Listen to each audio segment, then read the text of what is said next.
This is a space for real conversations, from farmers and scientists to community leaders and innovators, each of them working to bring nature back into balance.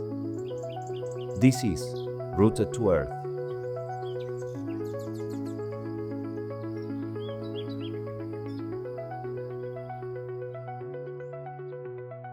Llegamos al episodio número 10, especial por varios motivos, especial porque es el primer episodio de Rooted to Earth en video, el primero porque es especial también porque estamos estrenando este estudio aquí en nuestras oficinas en Murcia, en el sur de España, y también especial porque es el primero que estamos grabando en español. Los anteriores fueron todos en inglés, muchos más también serán en inglés, pero vamos a empezar a trabajar también con otros contenidos en español. Va a estar subtitulado para que todas las personas puedan, para que esté accesible en ambos idiomas, pero especialmente especial, vamos a ser redundantes, porque aquí tenemos a nuestro invitado que es el que va a inaugurar toda esta especialidad. Qué afortunado me siento.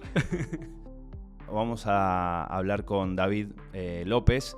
Él nos viene acompañando hace unos meses por diferentes motivos, pero especialmente por una campaña importante que es parte de un proyecto en los que SAE está involucrado, que es Gov for All, un proyecto que involucra el trabajo a través de 5 Living Labs en España, Grecia, Francia y dentro de este proyecto de 4 años, un proyecto muy extenso, hay una campaña de muestreo de suelos para justamente determinar un primer punto, un primer estado para entender desde dónde se empieza a trabajar en estos suelos agrícolas y este fue el punto de conexión entre nosotros, poder comenzar a muestrear los suelos del altiplano estepario, especialmente el noroeste de Murcia, y así fue que nos conocimos.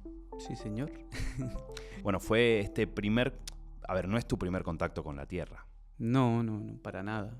A ver, sí con el mundo un poco de los suelos, nunca me he centrado tanto en eso, pero sí que por muchas perspectivas y por muchas situaciones vitales, sí que estoy en contacto con la tierra y además con ese territorio, que en parte entiendo que me contactasteis porque conocía, porque tengo más o menos próximo y cerca ese territorio y me era más fácil hacer esa labor de muestreo.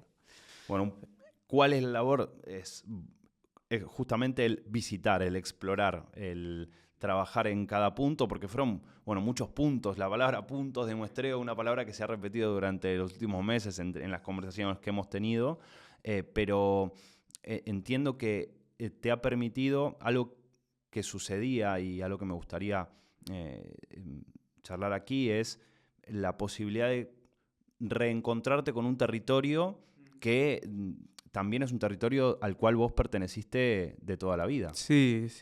A ver, yo me he criado y he vivido hasta que empecé la universidad en un pueblito pequeño, 300 habitantes, muy pequeño, prácticamente en el límite con el territorio al que he ido a muestrear, con el noroeste de la región de Murcia, una zona de montaña interior.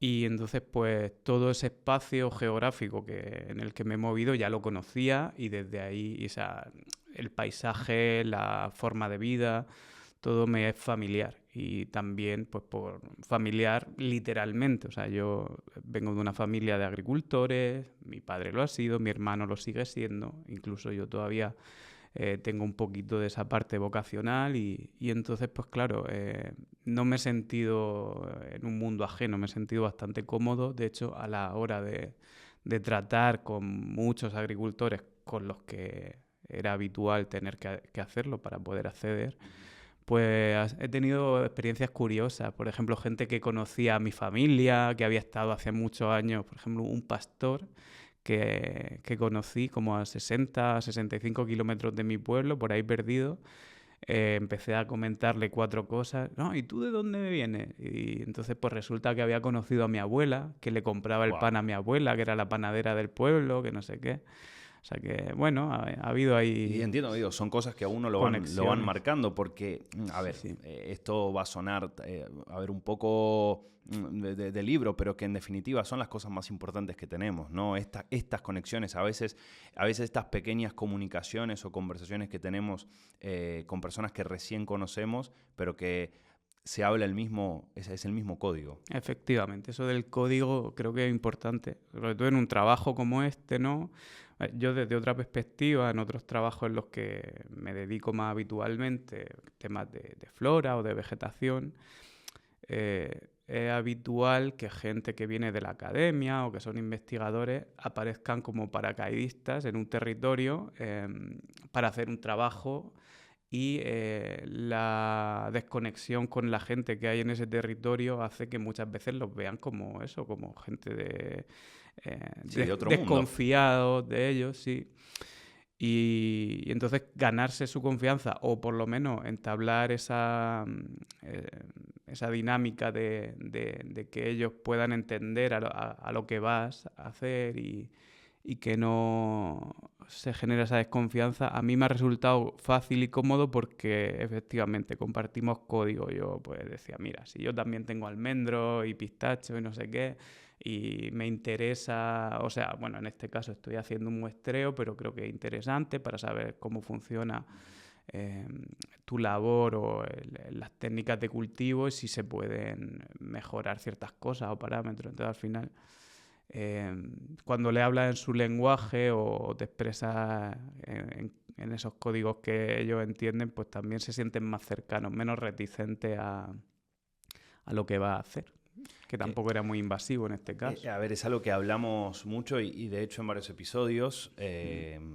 No quiero hacer spoiler porque vamos trabajando un poco por adelantado en varios episodios y recuerdo también conversaciones que no sé si para el estreno de este episodio estarán ya publicadas o no, pero sí que recuerdo conversaciones donde se habla la importancia, a ver, cuáles son las claves para poder a la hora de trabajar en un territorio donde los agricultores, donde los pioneros o los que deciden dar un paso adelante e innovar y decir, yo voy a cambiar lo que se viene haciendo durante años y años y años en mi familia.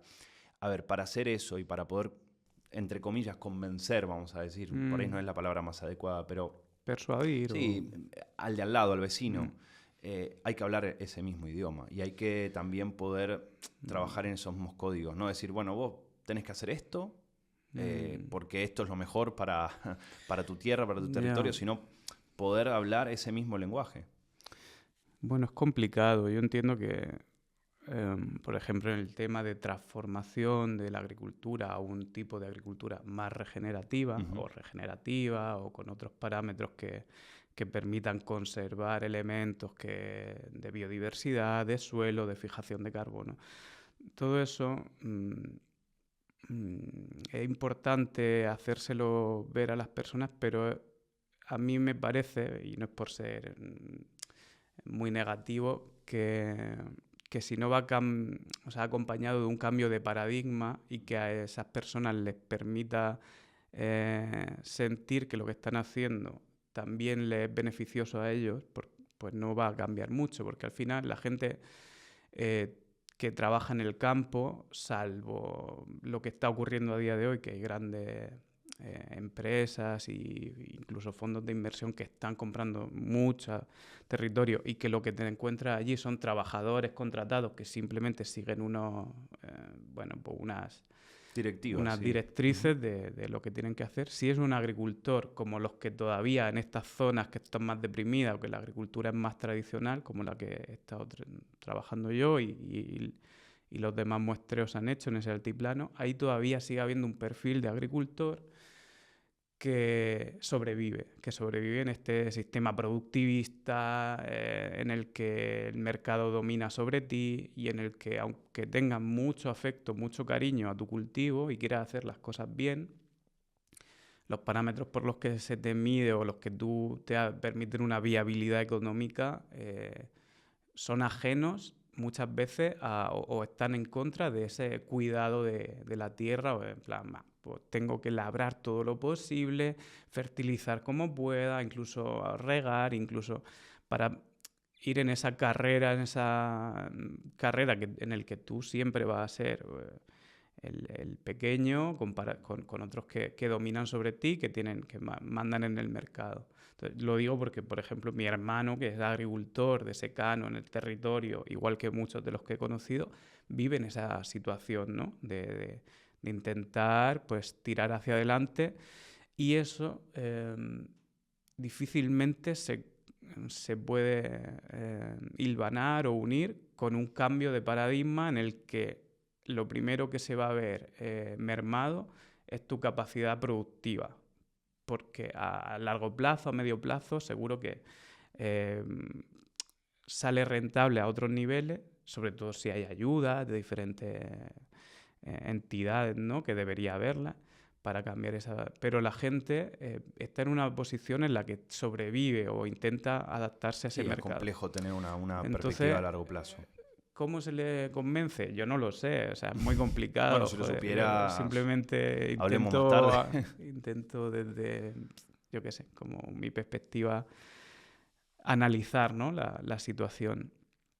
Pero creo que si realmente hubiera una posibilidad de que esos agricultores tuvieran un valor añadido, sus productos, su manera de trabajar, que no fuera solamente un sello ecológico, que parasitan rápidamente las grandes empresas y que al final pues, te generan productos ecológicos simplemente con un funcionamiento muy similar a la agricultura convencional, sino que hubiera un valor añadido, un comercio más local, una red alrededor de toda esta producción agrícola y de toda esta conservación del territorio, de esta conservación de los suelos, de esta fijación de carbono, o sea, que todo eso se valorara económicamente a esas personas y también socialmente, yo creo que le haría sentir más cómodo en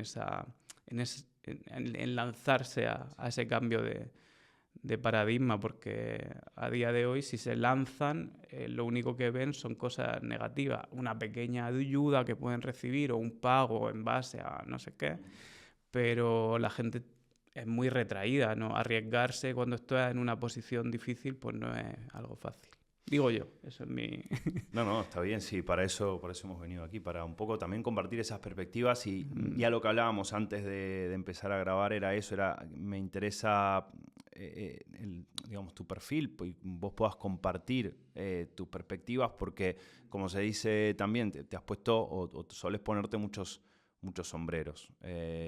Entonces, tenés la posibilidad de trabajar en la tierra, tenés la posibilidad de trabajar como agricultor, pero también en la labor de la educación, o sea, sos docente. ¿Cómo entender? Y recién me hablabas, ¿no? de los investigadores paracaidistas. ¿Cómo entendés que está esta conexión? Hay desconexión, hay mucha desconexión, se habla, ¿no? Popularmente de esta desconexión entre la ciencia y la práctica. ¿Cómo lo notás vos desde el lugar de docente o desde una posición en donde compartís o facilitás conocimiento? Vale. A ver, lo único que yo estoy aquí trabajando en este contexto puntualmente, pero mi labor así como investigador o docente o colaborador con la Universidad de Murcia en este caso y bueno, con algún otro grupo, tiene más que ver con temas de conservación de la biodiversidad y con botánica, con plantas silvestres, no con cultivos y demás, aunque pues ya te digo, por mi conocimiento, también por mi vocación, pues sí que tengo ese conocimiento un poco de la agricultura de la zona y demás.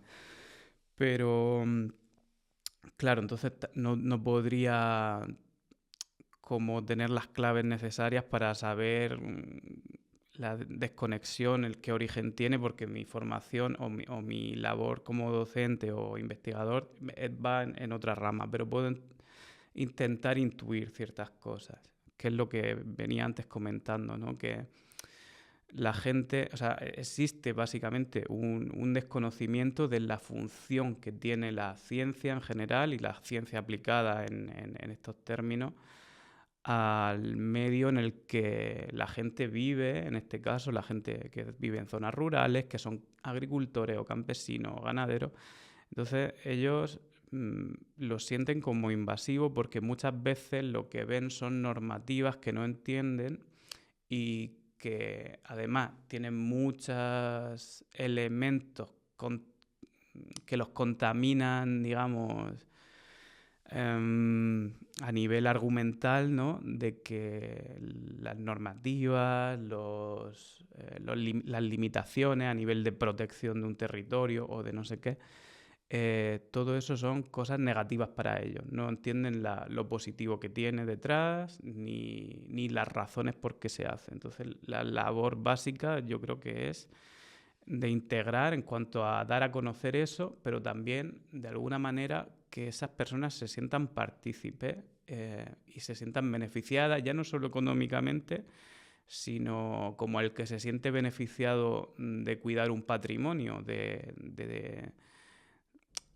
enorgullecerse de esa tierra, porque al final el factor emocional es muy importante. Nosotros, por ejemplo, con alguna especie que hemos descubierto de planta a nivel botánico, una especie exclusiva de un pequeño territorio, cuando divulgas sobre ella y le cuentas a la gente, a los agricultores, a los ganaderos de la zona, que esa planta está ahí, que es única, que no existe en otro lugar del mundo y que gracias a labores, digamos, tradicionales se mantiene un hábitat que permite su persistencia, ¿no? Es un ejemplo. Pues la gente la mayoría no lo ven como una amenaza, en plan, esta planta está aquí, no puedo hacer nada, sino como a un motivo de orgullo. Entonces, pues, eso se puede trasladar a otros parámetros, no solo una especie única, exclusiva, sino pues una manera de cultivar o algo así. ¿Has notado en todas estas visitas algunas fincas o algunos territorios donde se hayan explorado otro tipo de prácticas, o en general nos encontrábamos con las prácticas tradicionales de agricultura? Vale. Hay algunos, sobre todo algunos, aparte de agricultura convencional, que me la he encontrado en la mayoría de los sitios. Hay muchos agricultores que están trabajando actualmente en agricultura ecológica, solo que los parámetros que tienen que cumplir pues, se refieren al uso de compuestos y demás que no sean de síntesis, que a la hora del laboreo, que es sobre todo lo que tú puedes percibir en el territorio, o sea, cuando vas cogiendo muestras de suelo, pues está... O sea, no ves la diferencia. Yo me he enterado muchas veces hablando con el agricultor. Dice, no, yo aquí tengo agricultura ecológica. Hay algunos que dejan bandas de vegetación o bandas sin labrar entre calles de cultivo, en cultivos leñosos, que ahí sí se ve. Y de hecho, cuando tomas muestra ahí, ves la diferencia en que hay una parte que se puede identificar con más materia orgánica y demás. O sea, y luego alguna finca ya más particular, más coyuntural, que sí que hacían agricultura regenerativa, en la que tú veías, pues, por ejemplo, ya no solo un cultivo, en el caso del cultivo anuales de cereal, sino que hacían pues una mezcla de leguminosas con cereal, dejaban descansar la tierra un par de años, luego... Pero en casi todos los casos lo que me ha faltado ver son elementos que intentaran compensar un problema que para mí es el máximo, que lo introduzco aquí, en estos territorios, que es la erosión del suelo. Sobre todo pues, después de periodos de lluvias torrenciales. Como el que estamos teniendo en este momento cuando estamos grabando, ¿no? Fines de invierno. Ahí veías la diferencia. Además, si te tocaban un muestreo al lado de una pequeña torre entera o de un barranquillo, te das cuenta que habían perdido pero toneladas de suelo, un cultivo que eso nunca va a volver. Y para generar suelo, el suelo no se genera de un día para otro. Eso se genera gracias a un proceso en el que interviene la biodiversidad, las plantas. De hecho, la agricultura regenerativa intentaría simular lo que haría un ecosistema a lo largo de cientos, si no miles de años, generando suelo de la roca madre. pues esas pérdidas enormes de suelo que yo creo que se dan en muchos territorios y en este en especial, es lo que yo he visto más preocupante. Eso ahí por dar el toque. Sí.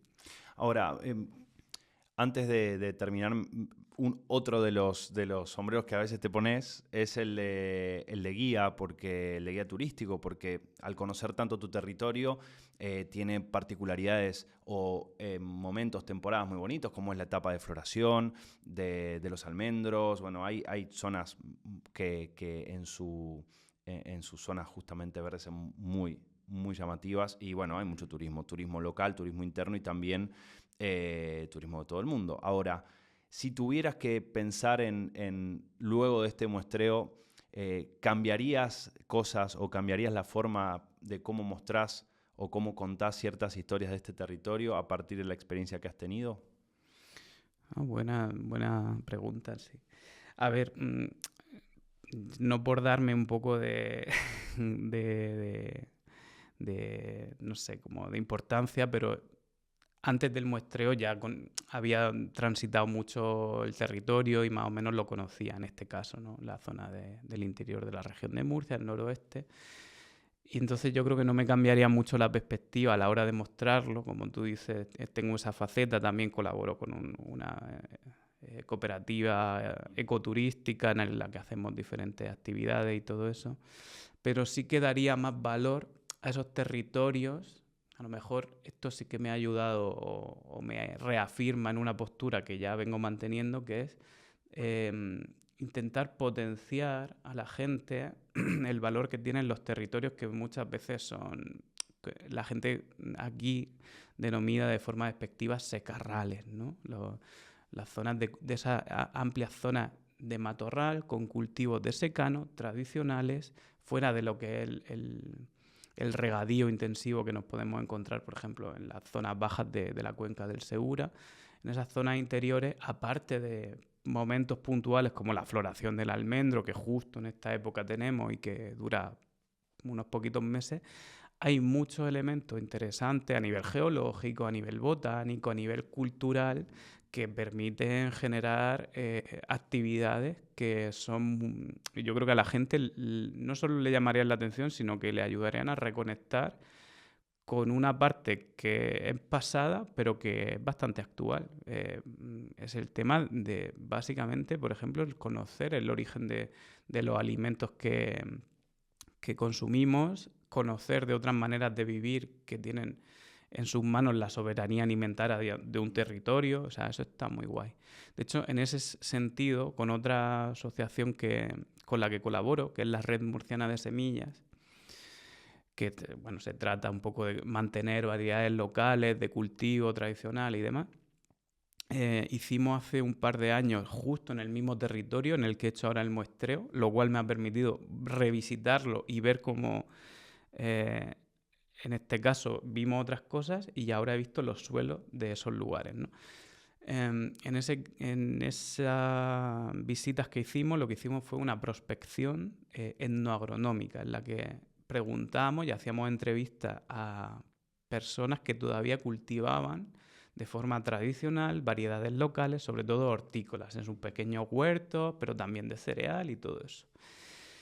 Y flipabas, era fascinante el conocimiento, el acervo cultural que había y que sientes que se está perdiendo, porque la mayoría son gente mayor, porque como digo ya... Sí, no hay esta renovación, está claro, costando esta renovación lo generacional. hacen por vocación. O sea, ya, de hecho, las generaciones ya no tan jóvenes, sino las que a día de hoy ya son los agricultores incluso maduros, muchos de ellos están perdiendo ese conocimiento, ya ni lo valoran, pero no porque no les guste o no sea interesante para ellos, sino porque no les sirve para sobrevivir. Ellos lo hacían por además, vocación. Entiendo que hay, en este sentido, hay conocimientos que no tienen que ver con o sea, no todo está escrito en un libro, no todo está en internet. Para nada. O sea, son conocimientos que es el ponerse al lado de alguien, a ver, supuesto, a observar, a que esa persona te cuente, y que ese conocimiento es muy único, o sea, tiene unas características muy únicas que verdaderamente se erosiona. Hablando de erosión, se erosiona. Totalmente. Están basados en la experiencia, y la experiencia es única y exclusiva, y además cuando hay está integrada con el medio, pues solamente la puedes vivir en ese medio, ¿no? Entonces, claro, capturarla en un algoritmo y meterla en una inteligencia artificial es imposible. Por eso nos pensamos que sabemos todos, pero no. De hecho, me contaban cosas como justo en una zona del territorio que he estado muestreando suelo, cómo ellos podían cultivar cosas que nosotros habitualmente cultivamos de regadío, como melones. Era un cultivo que aquí en el sureste árido necesita riego.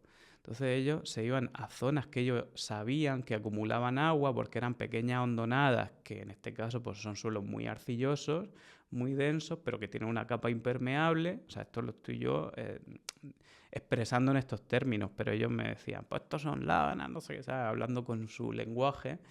Entonces dejaban crecer algunas plantas silvestres que son capaces de atravesar esa capa y extraer agua de zonas profundas, y luego sembraban la semilla de melón muy cerca de esa planta silvestre. Y cuando la planta estaba en pleno crecimiento le hacían cortes para que por la herida surgiera la savia que provenía de la raíz, que tiene un componente de agua muy grande. Entonces era un modo de regar a partir de un tipo de suelo muy concreto en una pequeña hondonada de metros cuadrados para que permitiese el crecimiento de su melón. O sea, ese conocimiento es una locura, igual que otras muchas cosas, y decían, esto lo hago para poder cultivar mi meloncito para mí, para comérmelo en verano. No, evidentemente no tiene una función económica ni nadie vive de ello.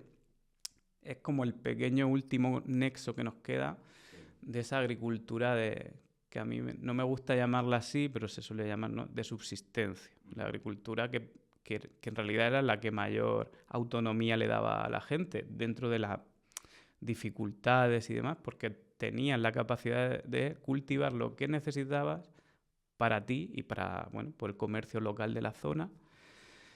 Y que, bueno, pues creo que